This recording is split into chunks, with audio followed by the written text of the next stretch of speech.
Ekitongole ekivunaanyizibwa ku buzzi bw'emisango mu kkooti enkulu kyali kizzeemu okuwulira omusango guno nga kigambibwa nti abantu 6 be bavunaanibwa okutta Maria Nagirinya ne Ronald Kitayembwa. Nga tannawulira musango guno, omulamuzi Isaac Muwata asoose kugoba kusaba kw'omuvunaanwa Kasolo Kopiriyamu mwe yategeeza nti baamutulugunya okukkiriza omusango guno. Crimes of torture have not been proved by the accused person to the standard required and accordingly dismiss the claim of torture.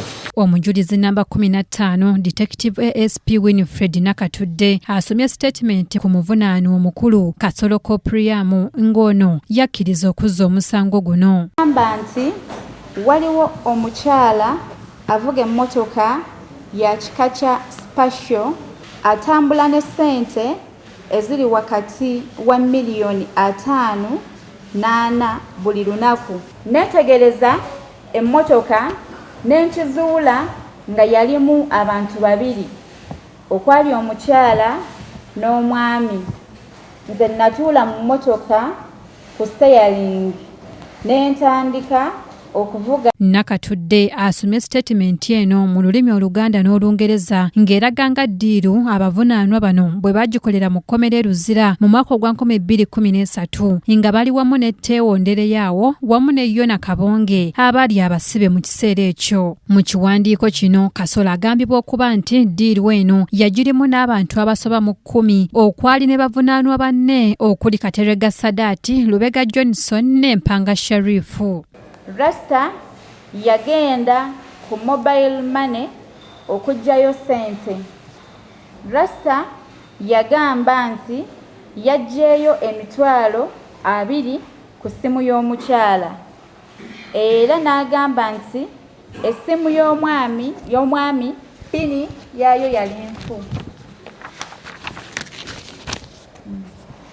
Naye okugenda ku mobile money emmotoka twali tumaze okugireka ku Makai Nateete era ne twegatta ku bannaffe. Nakatudde ayongeddeko nti Kasolo yategeeza nti wadde ekigendererwa kyabwe kyali kyakuwamba mugenzi Nagirinya bamubbeko ensimbi kyokka olw'okuba baali babategedde, oluvannyuma baasalawo okubatta era emirambo gyabwe ne bagisuula e Mukono. Era Isaac n'akuba omusajja ekiti ku mutwe nga kino yakikola emirundi 5.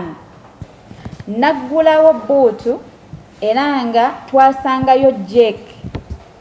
Rasta yakwata Jack n'akuba omukyala ono ku mutwe. Oluvannyuma twasimbula mmotoka ne tuvuga era nga nze yali avuga. Statement ya Kasolo ng'esomebwa abooluganda lw'abagenzi bakabidde mu kkooti. Wabula omuwawaabirwa Kasolo Kopiriyamu asambaza obujulizi ne statement eno egambibwa okumuggyibwako nti yali yakkiriza omusango. Mu mwaka gwa 2018 waliwo omukwano gwange eyamanyako ku ddiiru eyo ayitibwa Katerega Sadaati. Bwe kiri wazze mu kkooti kuwa bujulizi era okasiza kkooti tigwe wankwesa statement eno. Ekibuzo kyenkubuza kye njagala oddemu. Ebbanga eryo ery'omwezi n'ennaku z'omwezi mwaka gwa 2018 bwe baŋŋambira ddiiru eno Katerega nga naye waali. Anti ze nalimu. Kkooti yakuddamu ng'ennaku z'omwezi 7 omwezi guno okwongera okuwulira omusango guno. Abavunaanibwa mu musango guno kuliko Kasolo Kopiriyamu, Lubega Johnson, Kalyango Nasif, Kiseka Hassan, Mpanga Sharif ne Katerega Sadaati.